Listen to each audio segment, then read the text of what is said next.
As part of growing, children need mental challenges to help them with their cognitive development. Here to share why this is so important is Dr. Nina Rios-Doria, a licensed professional counselor. And you and I were talking about this a little bit. We've talked about our kiddos here. I've got a 9-year-old son, 6-year-old daughter who spend a lot of time not necessarily interacting with other people because they have their tablets and everything else like that. Right. Why is social interaction so important with helping their cognitive development? Okay, so there's a psychologist, Lev Vygotsky. He's very into studying why does a child development cognitively.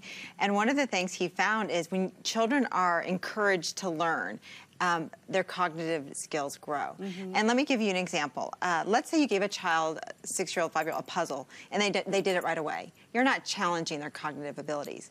And if you give them a real hard puzzle, chances are they're just going to get irritated and walk away from it. Oh, absolutely. I'm sure you've experienced that. Absolutely. But if you give them a puzzle that you see them kind of starting, but they're struggling, Lev Vygotsky would call that the zone of proximal development. That's where your child will start growing cognitively when an adult steps in, because a child needs just a little assistance and they need a little bit of help, and then you help them finish the puzzle or help them work on it and you step back.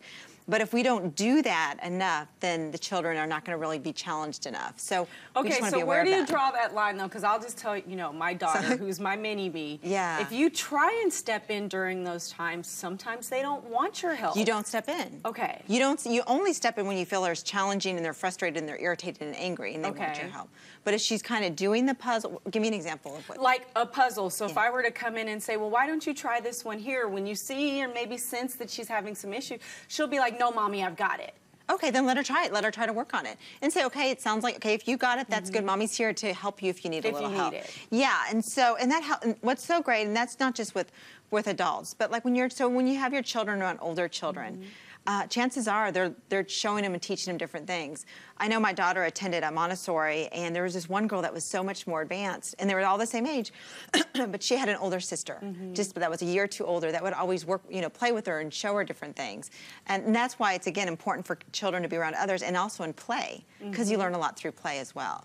And so why do we need to be so concerned with their cognitive development? Is it okay if they're just very independent? Why is that so important that we focus on that? Well, your cognitive development is what teaches you how to get better, to get smarter, to learn more, to understand language, and just grow more developmentally. You want your children to be challenged in life, because some kids could stay just kind of stagnant, kind of just the same. But if you encourage them and give them the potential to get even further in their development, why not do that? So in terms of stepping in when they're getting challenged in activities, what other sort of activities can we encourage them to be involved in that will help with this cognitive development and the interaction with the parent? Right. Well, and I think when you do like the play dates, they're fun because they like to do a lot of fantasy play. I'm sure you see your daughter pretending and having fun.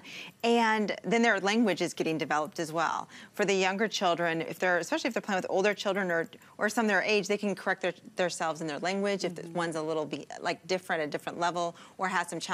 So they learn a lot from each other just by interacting and talking, and that's where their language develops as well. So a lot of creative play, just things that require you to interact with each other. And connect. And any other tips? Well, I know you'd mentioned just the iPads and everything like that kids are on all the time. So take it away and get your kids a play date, because it does definitely help. And also in schools, just watching, I know that some teachers have a certain way of teaching, but it's important that they all work with everyone's individual level if they can. And you and I talked about this a little bit. A study recently came out that said that kids who spend a lot of time on electronic media, like an iPad, a tablet, something of that nature, it's actually affecting their ability to interpret social cues. So there's some research behind this that really supports this.